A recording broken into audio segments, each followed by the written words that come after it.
여러분의 구독은 영상을 제작하는 데 큰 힘이 됩니다. 영상을 보시기 전에 구독과 좋아요 꼭 부탁드리겠습니다. 아울러 회원이 되시기를 원하시는 분들은 유튜브 채널 홈피 구독 옆에 있는 가입 버튼을 눌러주시기 바랍니다.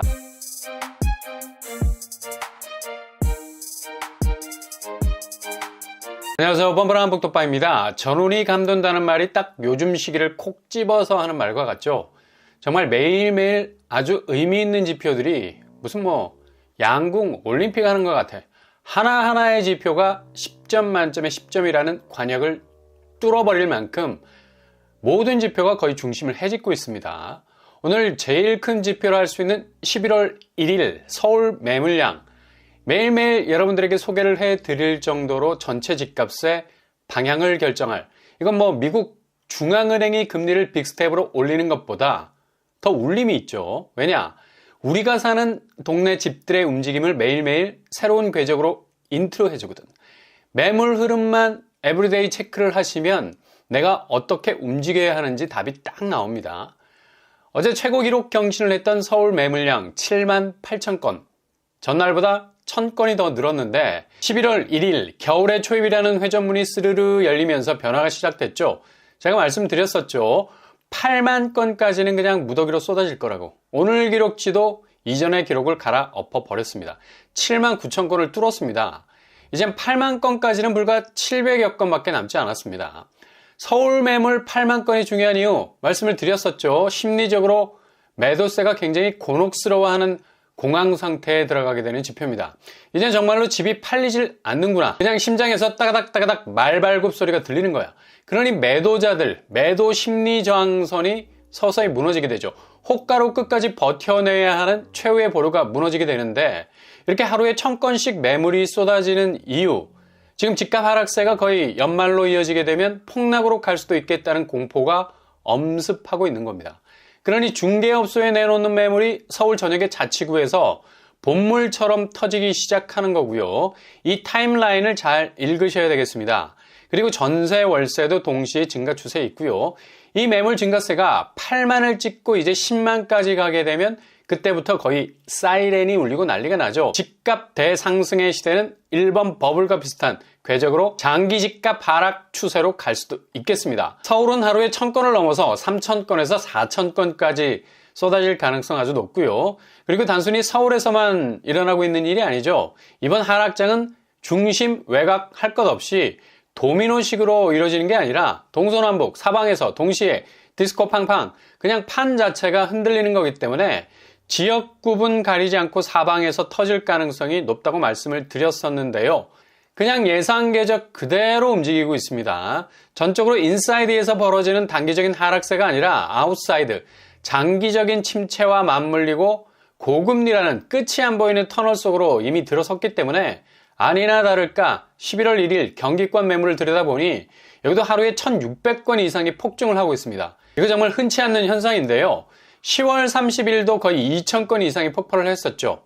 서울과 동반해서 경기도 매물은 거의 뚜껑이 날아갈 정도로 흘러넘치고 있습니다. 지금 경기 외곽부터 빠지던 집값이 중심부로 확대가 되면서 갭2로 치고 들어갔던 집주인들이 감당이 안 되니까 바로 빠져나오려고 안간힘을 쓰고 있는 것도 매물 증가의 중요한 축이고요. 이 시점에서 팔지 않으면 그냥 골로 갈 수 있겠다라는 위기감이 그냥 올라오는 수치에서 딱 느껴지죠. 숫자에 모든 답이 다 포함이 되어 있습니다. 심지어 심리적인 기전, 집값이 어떤 톱니바퀴로 움직일 것인가는 아주 단순한 샘플이지만 여기에 다 녹아 있다는 거죠. 경기도는 하루에 5000건도 튀어나올 수 있어요. 그리고 인천 역시 33,000건으로 진입을 했습니다.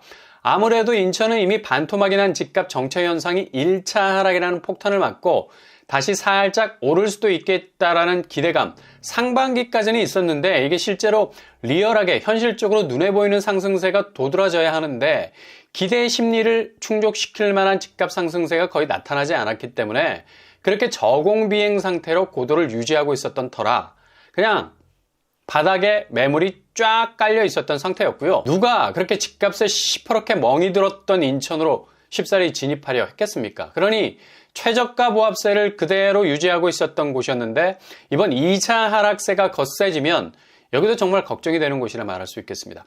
웬만해선 어느 정도 가격이 떨어지면 물어가는 수요라도 있었는데 여기 뭐 떨어져도 그냥 꽂아 놓은 보릿자루처럼 사람들이 멀뚱멀뚱 쳐다보기만 하는 수요가 진작에 얼어붙었던 곳이었죠. 이렇게 매물 증가세가 거세게 서울, 경기, 인천 동시다발적인 거의 뭐 3원 생중계 방송으로 진행이 될 만큼 급격한 변화를 보이고 있습니다. 이게 퇴로가 안 보이는 건 일단 매물이 쏟아져도 배수로가 잘 구축이 되어 있으면 홍수가 안 나는데 역류가 일어난다는 거지. 하늘에서 쏟아지는 물량을 감당해 줄 만한 거래량이라는 배수로가 그냥 꽉 막혀 있습니다. 9월 거래는 이미 쫑이 났고요. 3,300건. 그렇게 미친 듯이 대출 땡겨놓고 이 돈 다 어디 간 거야? 그냥 분양시장 신축 사려고 자금이 흘러간 것 같은데 그것도 분양가하고 서로 널뛰기를 했죠. 내가 뛰면 네가 뛰고 네가 뛰면 내가 뛰고 주거니 받거니.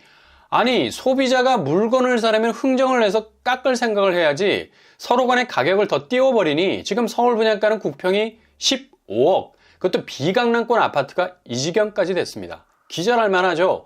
그러니 구축 매매 시장은 거래가 절벽에서 풀 한 포기 잡고 매달려 있는 위기일발. 무슨 뭐 인디아나 존스 찍냐? 그래서 거래량은 10월에 2,000건 넘어가기 힘들어 보입니다.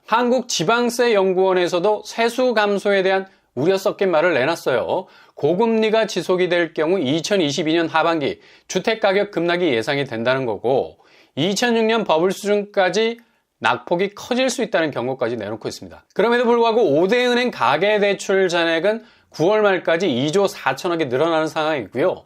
이건 뭐 2021년 10월 이후 최대치.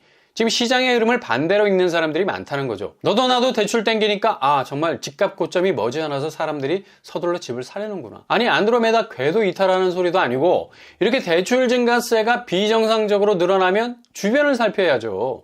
신축 아파트만 눈에 꽂히는 게 아니라 사방이 초토화될 조짐을 보이고 있는데 나 혼자만 달리겠다는 생각이 얼마나 위험한지는 지금 당장 시중은행이 대출 막겠다고 매주 금리를 올리고 있잖아요. 은행 쪽도 겁이 나는 겁니다. 금리 올리면 뭐 자기들 영업이익에는 무한 땡큐할 일인데 이게 연체라는 부실로 갑자기 분위기 험악하게 바뀌게 되면 감당이 안 될 수도 있는 거죠. 그래도 그렇게 땡긴 돈을 분양시장에 대고 있으니 그것도 6억 이상 하는 아파트 가격이 미친 듯이 오르고 있습니다.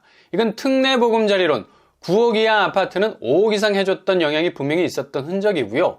신상화 대출도 내년 1월에 신설을 한다고 하죠. 특례보다 이자가 더 저립니다. 1.6에서 3.3%까지 거의 27조에 가까운 돈이 풀리게 되는 건데 집값이 내년 상반기에 다시 새로운 국면을 맞을 수도 있겠습니다. 그러나 신상화 대출은 자격 조건이 특례보단 좀 까다롭죠. 출산 여부 그리고 자산 소득 기준이 있어서 집에 애가 있어야 하는 건데 수요가 얼마나 붙을지는 지켜봐야 할 대목입니다. 아마 하반기 집값이 상당한 하방 압력을 받고 있고 그리고 분양시장이 너무 과도한 공격적 가격 밀어올리기를 하고 있어서 호불호가 분명히 갈리게 될 겁니다. 지금 당장 분양시장만 봐도 이상기류가 감지가 되죠. 어제 1순위 마감을 했던 이문 아이파크자이 4,000세대가 넘는 매머드급 단지인데 그리 썩 좋은 결과가 나오지 못했습니다. 일부 평형에선 여전히 청약 접수 비상등이 켜졌고요. 구평에서도 이런 현상이 이어졌죠. 787가구 모집에서 13,200명 정도가 지원을 해서 16대 1 정도의 경쟁률 찍었습니다. 요즘 20대 1 찍어도 계약률이 후달려서 무순위로 나오는 경우가 많은데 지켜봐야 할 대목이고요. 3개 평형대는 모집 가구 수를 다 충족을 못한 결과였습니다. 그 정도로 분양가가 9평이 14억에 가까운 가격이어서 이런 현상이 일어난 건 뭐 당연하죠. 그리고 광명에서 1순위 마감을 한 철산자이 브리에르 역시도 대부분 한 자릿수 경쟁률 기록을 했고요. 여기도 분양가가 5구제곱이 9억대 가까운 8억선 상당히 살떨리는 가격대라 할 수 있겠죠. 그리고 요즘 동탄에서 가격이 비교적 저렴하면 입지가 상대적으로 불리해도 어느 정도 선방하는 결과는 나오고 있습니다. 동탄 금강 펜테리움 7차 408명 모집에 2,400명이 지원을 했고요. 분양가는 9평 5억대. 그래도 계약률에서 좀 흔들릴 수 있는 경쟁률일 수는 있겠습니다. 미달을 면했다는 게 선방이죠. 그리고 이천자이들 리체 역시도 474명 모집에 1,600명이 지원을 했는데요.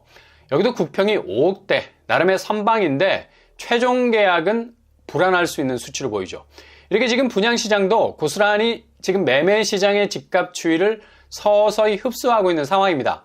11월 첫날인데 이런 추세는 아마 11월 가장 극적인 집값 하락의 변화가 두드러지게 정말 매일 기록적인 지표들이 쏟아지면서 나타날 가능성 높아지겠습니다.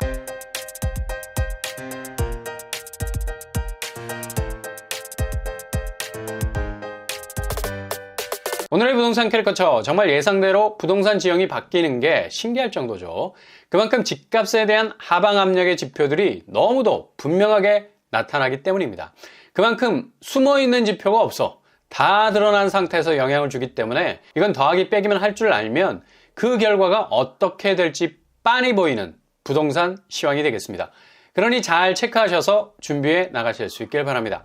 오늘도 응원합니다. 여러분의 길이 꽃길만 되실 수 있길 바랍니다. 이상으로 뻔뻔한 복덕방을 마치겠습니다. 구독과 좋아요 부탁드립니다. 감사합니다.